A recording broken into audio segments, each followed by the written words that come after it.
You're listening to the Trade Show Insights Podcast, Season 15, Episode 15.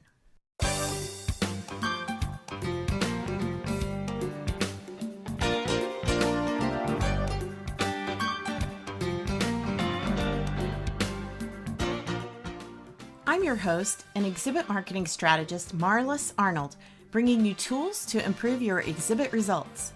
On today's episode, a rebroadcast of our virtual lunch in the Exhibit Marketers Cafe, we've got Kai Hattendorf from UFI giving us some perspective on the trade show industry recovery plans.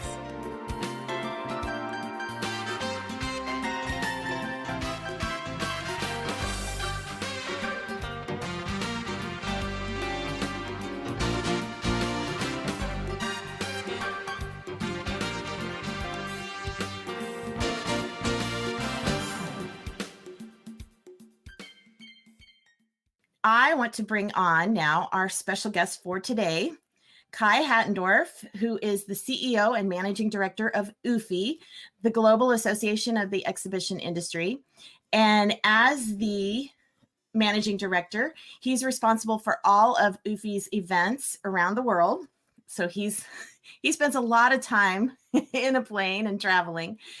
And he has many years in the exhibition industry. Before that, he was in telecom. And I found out just this week, I did not know, that another thing that we have in common actually is he has a journalism background. Only his is a little bit more exciting than mine because he's been with BBC and the Voice of America. I don't have quite those kind of profiles on my resume. But Kai, very nice to have you here. We're very anxious to hear what you have to share with us. Welcome to Virtual Lunch. Thank you, and thanks for having me. And the BBC isn't different than your local radio station. They just all have a British accent. Well, I am so glad to have you here. I know UFI has been doing a lot of studies and projects, and if any of you haven't ever sat in on one of the UFI Connects webinars, they're always very, very insightful and give a lot of good overview of what's going on in the industry. So, but recently UFI did, or you participated with Explori and CISO, correct, to put together the study? Were there other organizations involved? Now, we've been working with Explori as our research partner for more than 4 years now, and we do one major research project every year. And we connected with CISO, who we are working very closely with in many ways in the US, to bring them on board as our partner in the US. And we've been looking into what's the most relevant research right now that will bring us forward as an industry in these times of COVID. Not focusing on the economic impact, on the damage, or on the jobs lost, but on the customer's perspective. Mm-hmm. So together with Explore, we were talking to 9,000 representatives of exhibitors or trade show visitors about their sentiment and about how they currently feel and how and when they want to come back to the trade show floor. Well, and I know I'm going to go ahead and put up, we've got the, let me take this off for the moment. So this is kind of a breakdown, if you want to kind of explain to us who the audience was and how the survey was conducted. Yeah, I mean, this is essentially the slide to show off about the global reach of the study.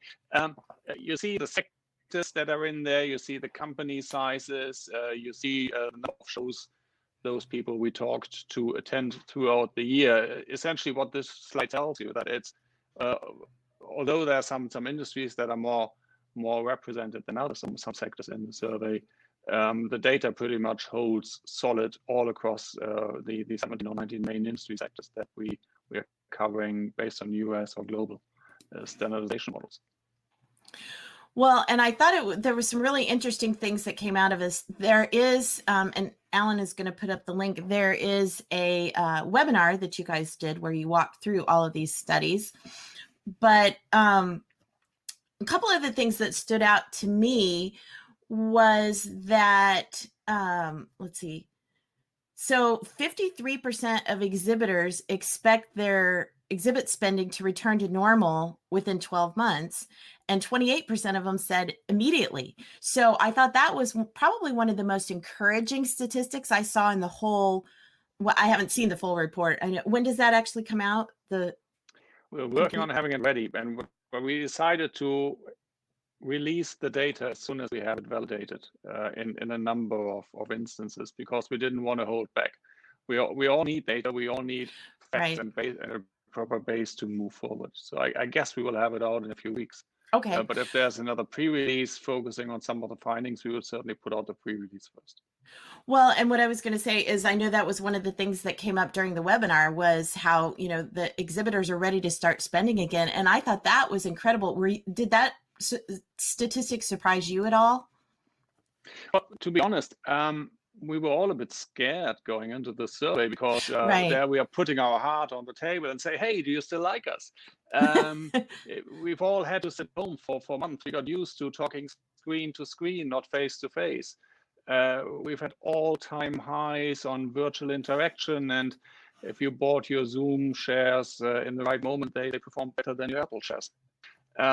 So here we were putting our heart out to our customers and really taking their pulse. And we were, of course, convinced as an industry that they want to come back, or we didn't have to prove.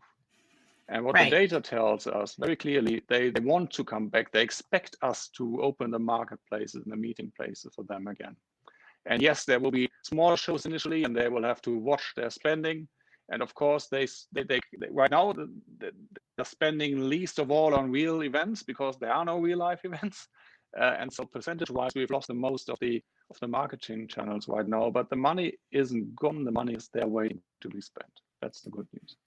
Yeah, and that's what I thought was really awesome because, you never know. Some of these companies are like, use it or lose it. So I was kind of afraid that they would have reallocated a lot of those budgets and they wouldn't have the money to come back. But it's very encouraging to hear that they plan on spending. And so many of them, almost a third plan on just right away, like almost like a switch flipping, and they never even stopped exhibiting. They're just ready to pick up and start spending all that money again. So I think that's probably one of the most encouraging things that came out of what I've seen so far anyway from the report.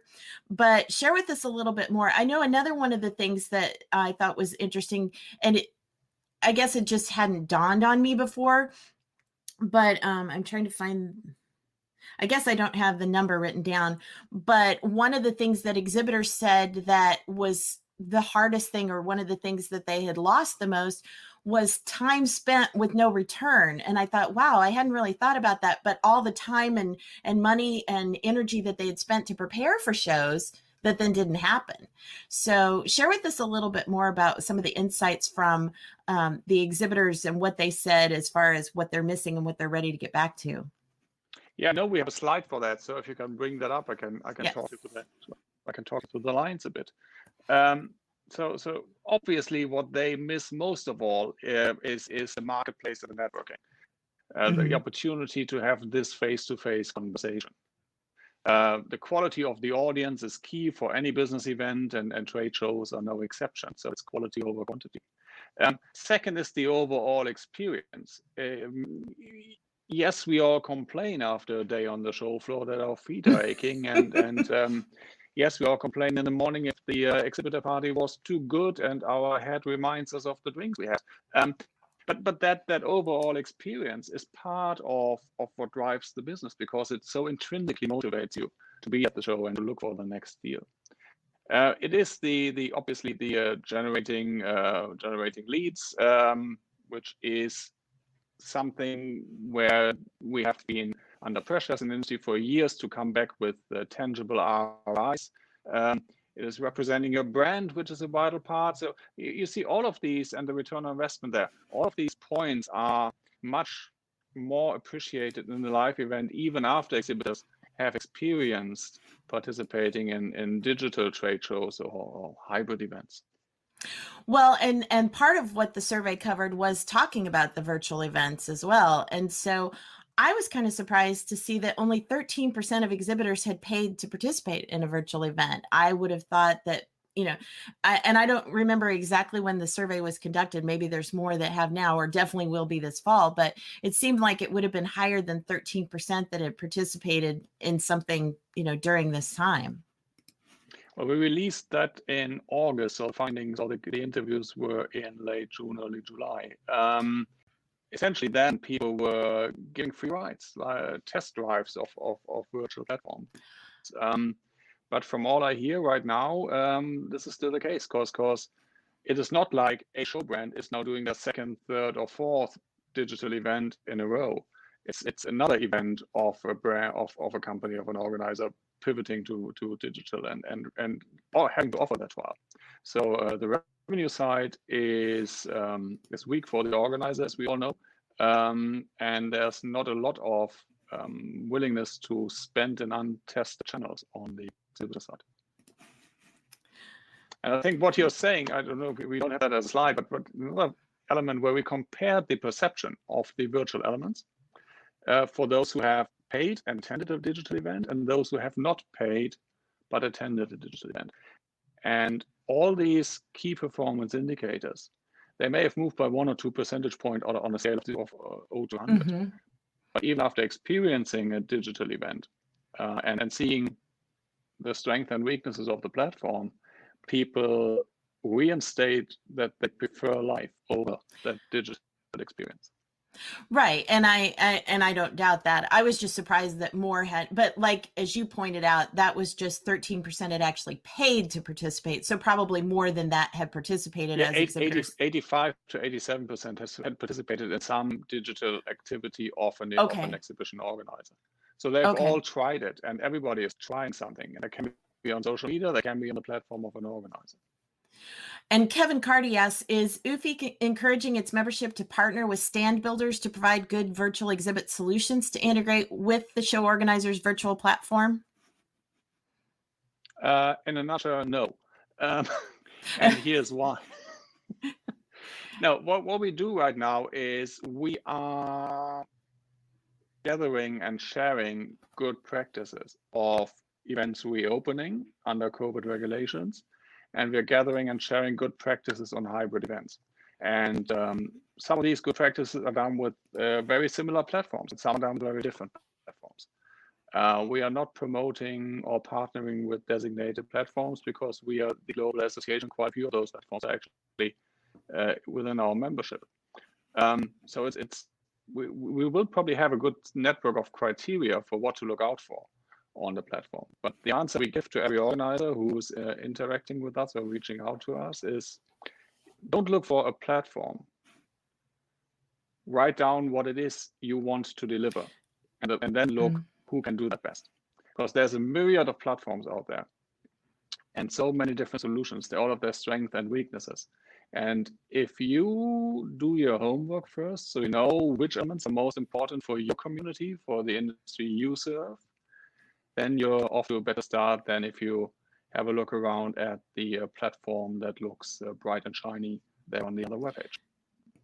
Well, exactly. And that's what I've been telling show organizers as well. In fact, when I put together my virtual event success kit and put together my checklist and planner, I put choosing a platform as like, I think it was section 8 in the planner, because there's so many other things that you need to do first of figuring out, how do you want to connect people, and how do you want to deliver your event, and all of those kinds of things. So there's so many other things that come first. And like what you said, there's not a consistent way, because all the platforms are so different as far as the virtual trade show side. There's no like one way to do it. I think more what Kevin was getting at is helping the exhibitors create their own solutions to where they can have something that works, in whatever platform, some kind of tools that they can use. Is that anything that UFI has been working towards helping exhibitors with? I think we are a fair time away from any kind of standardization. Like there are a couple of data fields that are always on every platform, or visual guides as to what format works best on a digital show booth. The jury is out if a digital representation of a trade show floor makes sense at all. I mean, we've seen that in 2007 with Second Life, when you had a kind of three-dimensional virtual Yes. world where IBM was building huge conference centers. Now, back then I was working for Deutsche Telekom, and we were building a digital conference center for people to do business. And then we found an avatar caterpillar sitting next to an avatar bird trying to talk business, and the whole setting was fairly ridiculous. No wonder this thing didn't fly. Did you ever Yeah. try to build an avatar in Second Life? Mine looked like the Hunchback.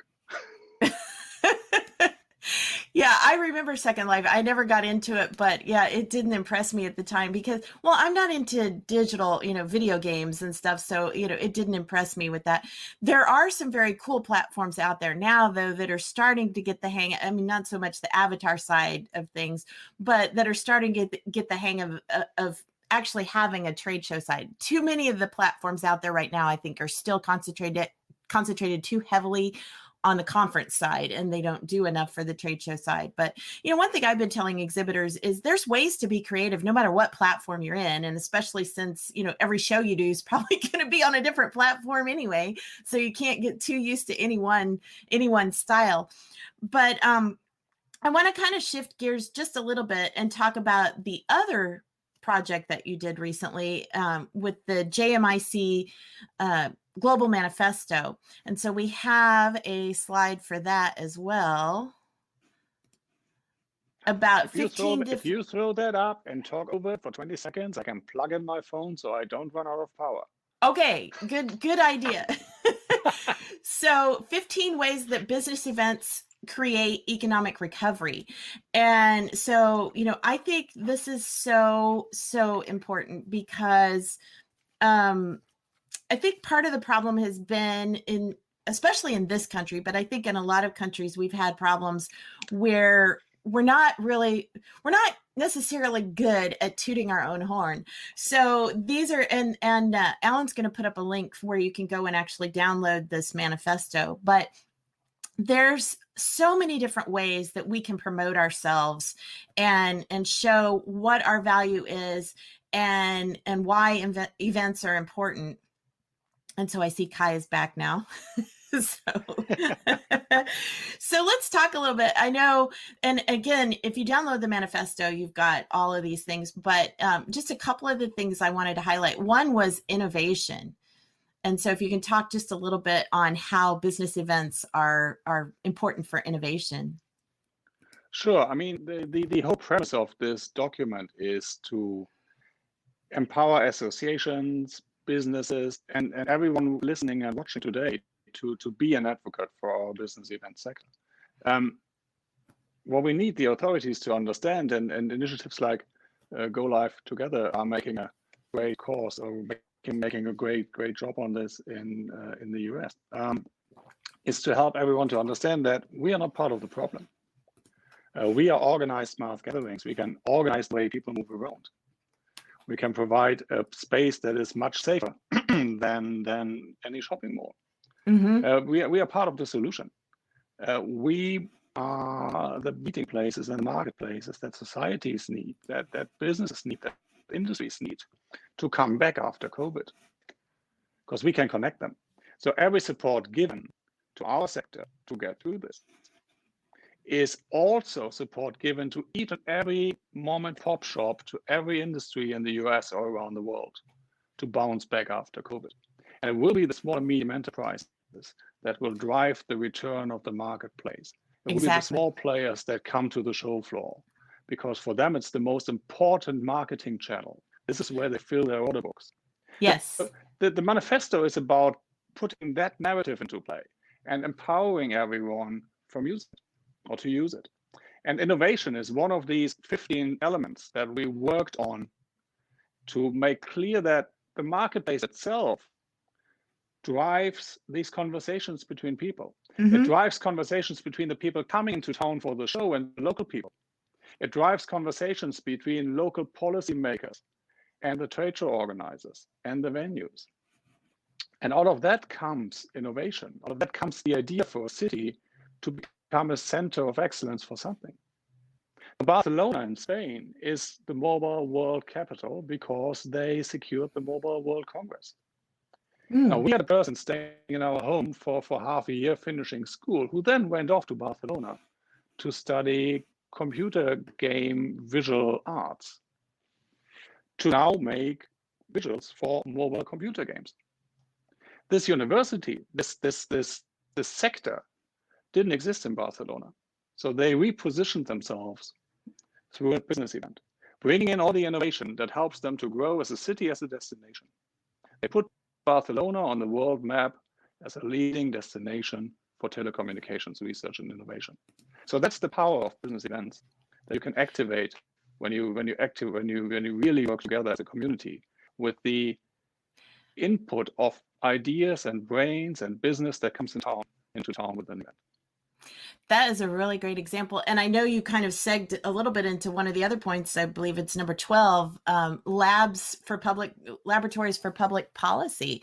You know, it really is true. I mean, when you really look at what business events, conferences, and trade shows do, we have so much reach. And I think that all of this through this time has brought that out. But we still need to work on articulating how we help. And that's the other thing I like about the manifesto is the second half is talking about how to actually take some of those steps. So, you know, I think that UFI has done some really phenomenal work. And I know you guys aren't done. I know, as you said, you've got the full global recovery project is coming out. The full report is coming out soon. What else is coming up in the pipeline? What else is UFI working on to support the exhibitions industry? Oh, well, we are or I'm doing sure an it's event. a long list. how much time left? No, we are actually, you won't really believe it, we're doing a global event. Every year in November, we have our global congress, and obviously we are challenged as everyone how to do it. So instead of one event, we are organizing 4 events. 2 of them are face-to-face in Dubai and in Basel in Switzerland. 2 of them will be virtual, one from Colombia, one from Hong Kong. And we have a platform that connects it all. So that keeps us rather busy to connect our global community.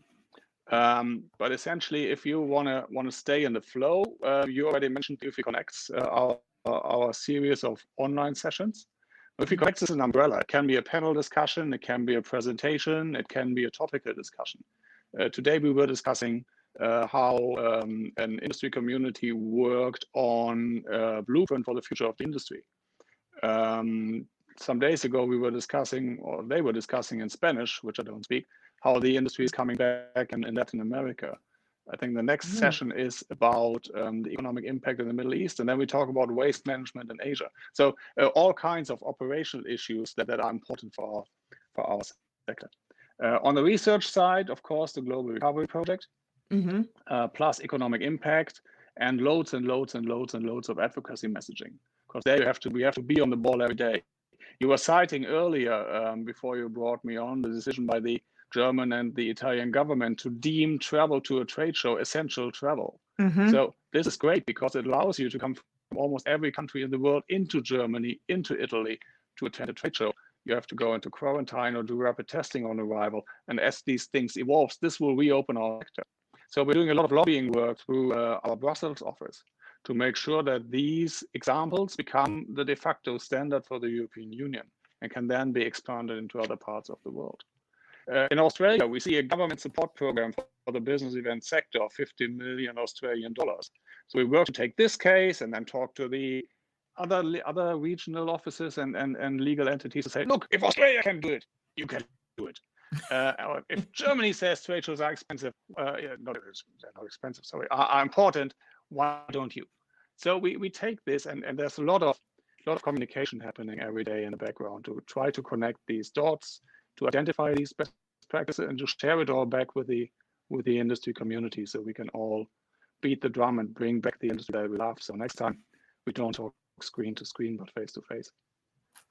Well, and like I said, I think what UFI is doing is so important and so great that it's happening on a global scale, because, you know, this has not necessarily been an industry that's been terribly unified in the past with all the different fragments of different associations and different locations. So I think it's really important. So as I said earlier, follow UFI Connects, stay in touch with what's coming up, what's going on. Kai, what's another good way? Is it good for people to reach out to you via LinkedIn if they want to stay connected, or what's the best way to reach you? The best platform to connect is LinkedIn. Follow UFI on LinkedIn, and you tuck yourself into the stream of nations and company announcements. 2 domains on the UFI side. UFI.org is our website. UFI.org/coronavirus for all the advocacy material and research material around that damn virus, and UFI.org/UFI Connects for these series of, I think we did 30 by now, online sessions, and they're all available to watch on demand. We relaunched that site, and there's a proper search engine. So if you want to know what happened in Brazil in April, it's there. If you want to see what's happening economically in Asia, it's there. And the search for it works well. You're all invited to benefit from what we put out there, because everybody was saying that in May and June, and we stopped saying that because we grew tired of it. But we are all in this together. Yes. And it'll take all of us to come out of it. So whatever we can do from the UFI side to help everyone. Yes. And Marco from Italy says that Kai and UFI are doing a great job for the industry, and thanks for that. And I think we all echo that sentiment. We appreciate, I know you are working incredibly hard these days, and all your work is finally beginning to pay off. So we appreciate that. And I also want to point out, I don't think we got the actual link up, but there is a link in both Facebook and YouTube so that you can get straight to that webinar for the UFI Connects for the Global Recovery Project. But Kai, thank you so much again for taking time out of your day to join us for virtual lunch. We appreciate it. You can see that our audience appreciates it as well. So thank you so much. And we wish UFI all the best as you continue to lead us in this fight and this moving forward process. So thank you again for having me. And I'm just lucky. It's evening in Paris, and you see that the light is fading. So we have to wrap it up before it gets too dark and you can't see me no more. Well, thank you again. And for everybody else, we will see you next week. Again, remember, like I said, we've got a special guest here to talk about helping transition the careers. So anyway, until next Tuesday, we will see you back here at Virtual Lunch. Bye.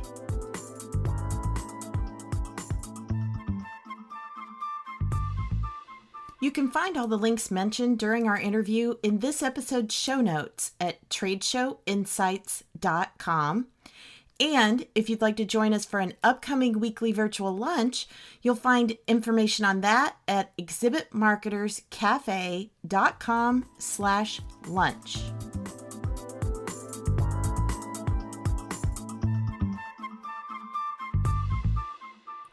If you enjoyed today's episode and would like more, you can subscribe to the podcast and automatically receive future episodes on your chosen device.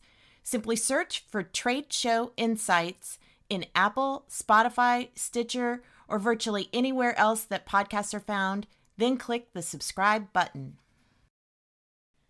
Trade Show Insights is protected by the Creative Commons copyright license. You may feel free to share this recording with colleagues or embed it on your own blog, as long as it's shared in its entirety and is not used for commercial purposes. To learn more, please see the link in the sidebar of the show notes at tradeshowinsights.com. Well, that's it for this episode of Trade Show Insights. Be sure to check out our show notes and archives at tradeshowinsights.com. You can also connect with me using the social media links or the contact page on the site. I'm Marlis Arnold. Thanks for listening, and be sure to join us next time for more tools to improve your exhibit results.